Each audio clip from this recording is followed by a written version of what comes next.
وقال إني ذاهب إلى ربي سيهدين رب هب لي من الصالحين فبشرناه بغلام حليم فلما بلغ معه السعي قال يا بني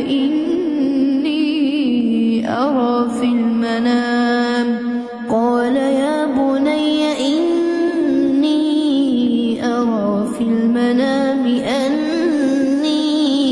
أذبحك فانظر ماذا ترى قال يا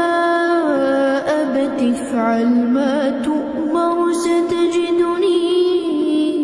إن شاء